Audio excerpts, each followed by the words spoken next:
Oi gente, voltando na nossa websérie Ter Beleza é Ter Saúde, hoje tratando da continuação sobre doenças cardiovasculares. O risco, quais são os riscos que levam a essa doença tão fulminante, né? Que 90% das pessoas que possuem uma doença na cardiovascular, quando a gente fala cardiovascular, isso se refere tanto às isquemias como às placas, né? Envolve todos os nossos vasos. 90% das doenças são assintomáticas, nós não sentimos, não percebemos. E é somente percebida quando você tem um evento, que é o acidente vascular cerebral, o AVC, ou infarto agudo do miocárdio. Quer dizer, se eu preciso esperar ter a doença, né, esse evento tão trágico, porque 50% das pessoas vão a óbito. Então, se eu preciso esperar ter a clínica, não seria da inteligência humana fazer esse processo. Então, é por isso que eu estou aqui hoje, para que a gente possa, de uma maneira muito simples, dizer assim, os nossos hormônios, os sexuais, estradiol, testosterona, GH, DHEA, são os hormônios que estão hoje, de fato, já relacionados com o seu declínio, a baixa dos hormônios, aumentando o risco cardiovascular. E a deficiência também de T4 e T3, os hormônios que são produzidos pela glândula tireoide, a sua diminuição também levando ao aumento do risco cardiovascular. Quer dizer, nós já temos uma noção bastante real do que pode estar levando a isso. Nada começa assim, começou hoje, infartou amanhã, foi uma notícia ruim que fez o cara infartar. Não funciona desse jeito. É um processo gradativo, dia após dia, que o nosso estilo de vida vai fazendo com que a gente adoeça e acabe, muitas vezes, com a nossa vida.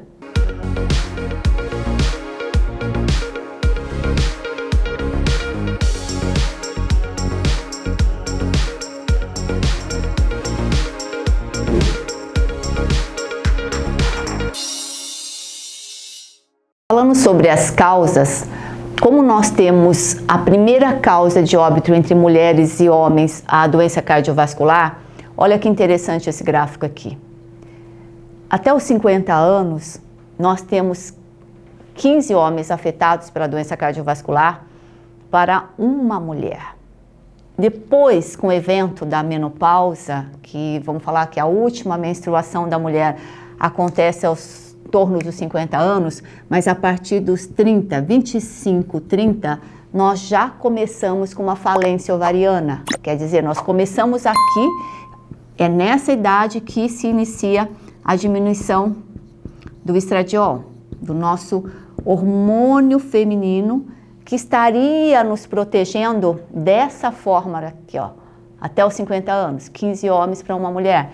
Esse hormônio estradiol nos protege muito bem, obrigada. Mas nós temos um porém aqui também que eu sempre gosto de chamar a atenção. Normalmente a menina de 15 anos, ela começa a tomar o anticoncepcional oral.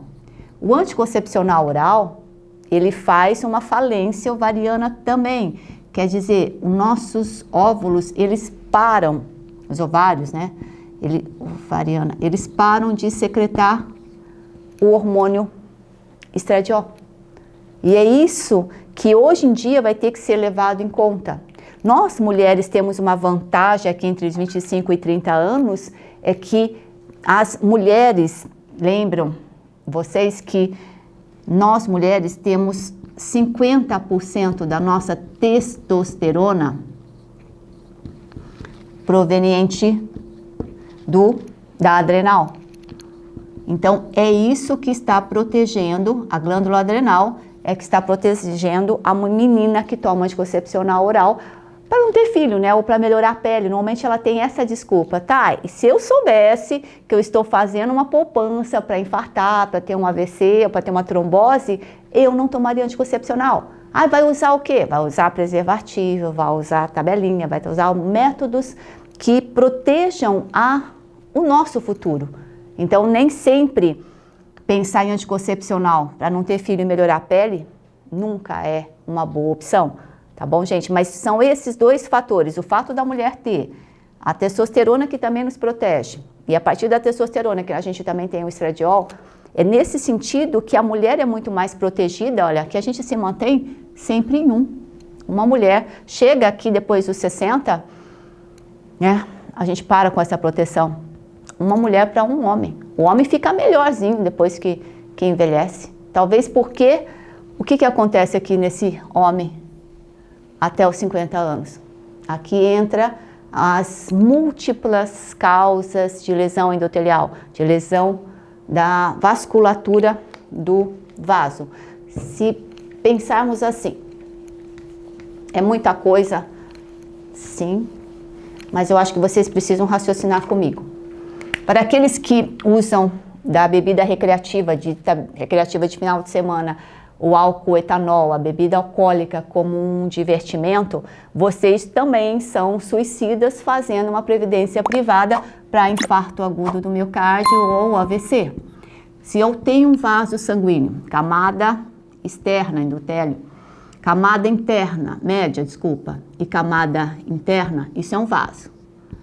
O álcool, gente, ele tem uma incrível capacidade de, vamos desenhar aqui a média, esse endotélio. O álcool tem uma incrível capacidade de ir e deletar e retirar essa camada aqui. Tipo apodrecer, né? Falando para vocês em linguajar popular. Então esse vaso vai ficar mais fragilizado.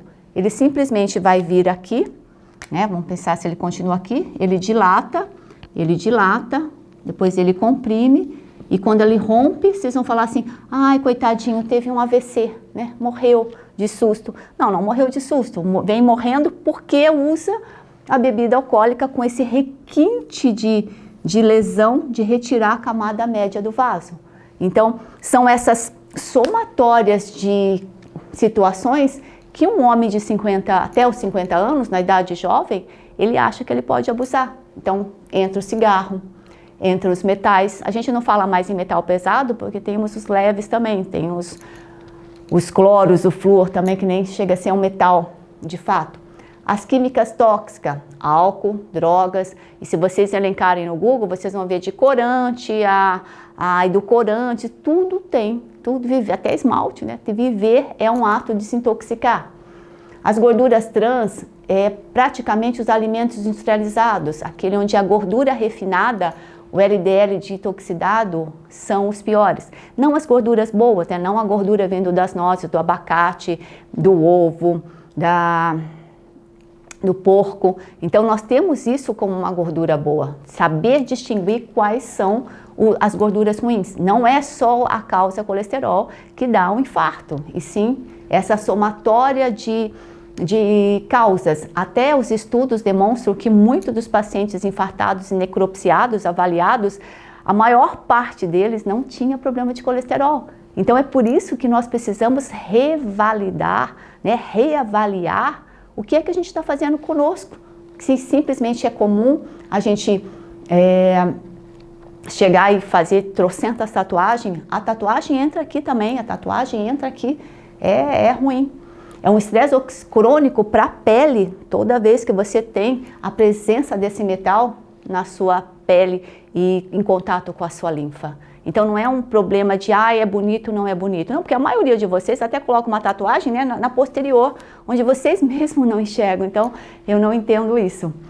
A insulina, maior que 6 mg por decilitro, quer dizer, como é que está o nosso jantar aqui, como é que está a nossa bebida, o nosso etanol, e as pessoas se esquecem que é o etanol, que é o álcool, que aumenta principalmente a insulina. Vocês chegam à noite em casa, vamos relaxar, vamos abrir um vinhozinho, vamos tomar uma cerveja, porque eu tive um dia puxado, eu vou tomar um álcool etanol, que eu nem sou um carro para me enfiar um álcool etanol na corrente sanguínea, que é o maior causador de aumento da insulina.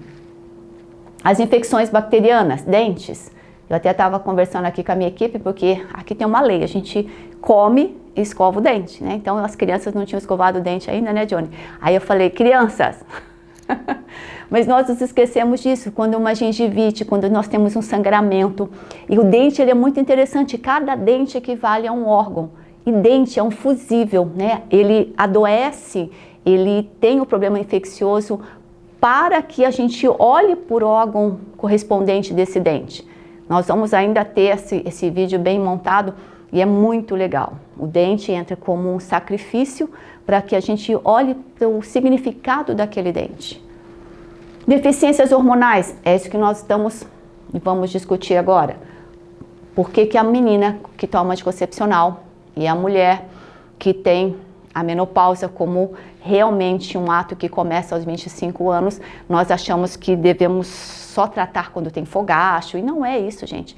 35 a 40% das mulheres não têm fogacho, não tem aquele calorão, e elas também vão menopausar, elas também estão definhando, morrendo aos poucos, e até que ela possa culminar como causa de óbito o infarto. E não precisa ter a segunda vez, basta a primeira para você saber que infartar mata.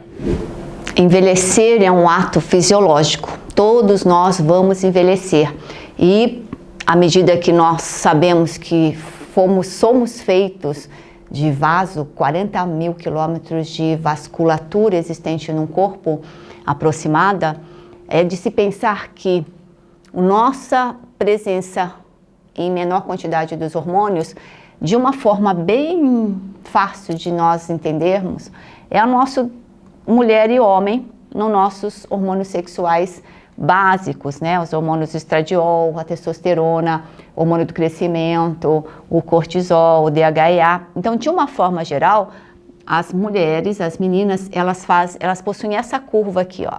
Aos 30 anos, aos 25, né? Dos 25 aos 30 anos, nós temos um declínio, olha aqui, ó, uma abrupta queda da nossa produção hormonal, que culmina com uma última menstruação, que é a menopausa. Homem não. Homem vem, acorda no dia seguinte, lembra? Sem hormônio. Em média, aos 70, 80 anos. Então, eles saem em vantagem em relação a gente.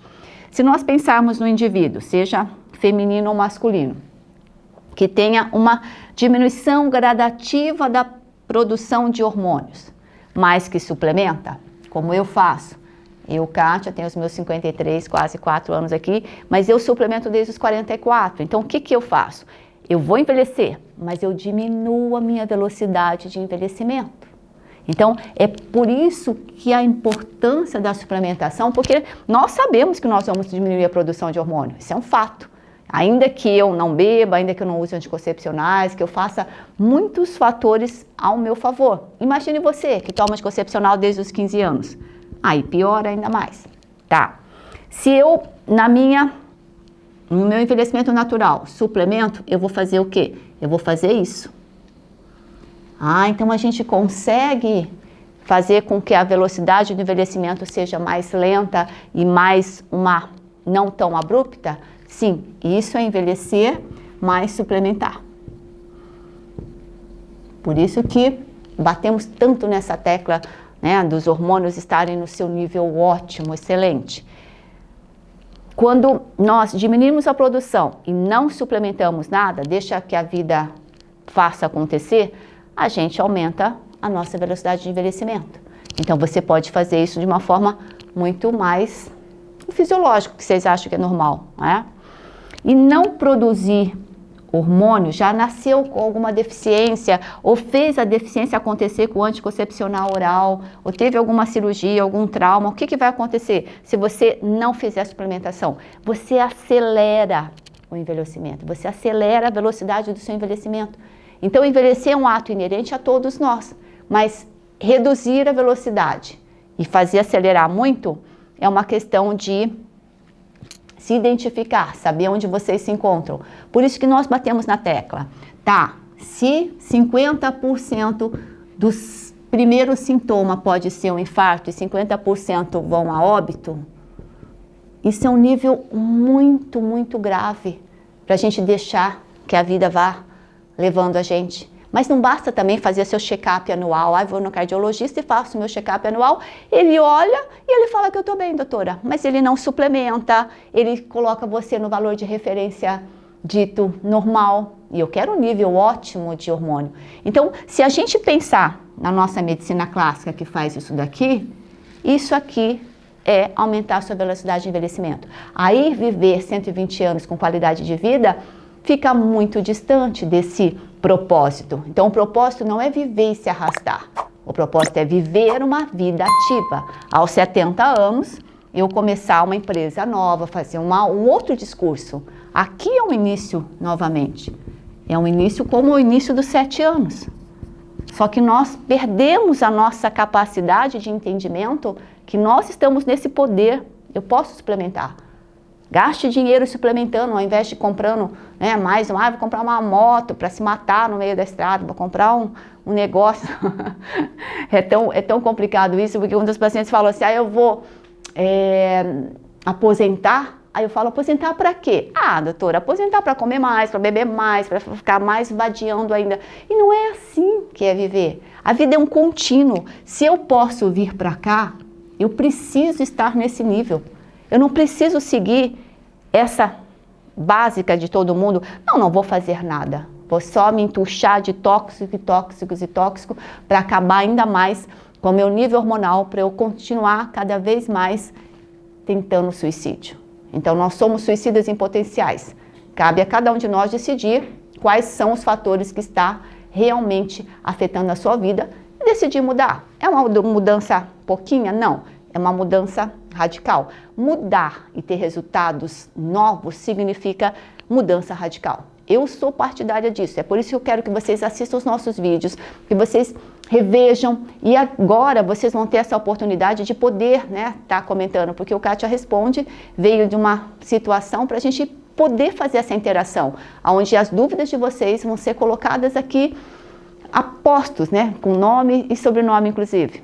Lembre-se, envelhecer é perder hormônios. Se ter beleza é ter saúde, nós conseguirmos fazer a suplementação desses hormônios que se perdem, por que não fazer?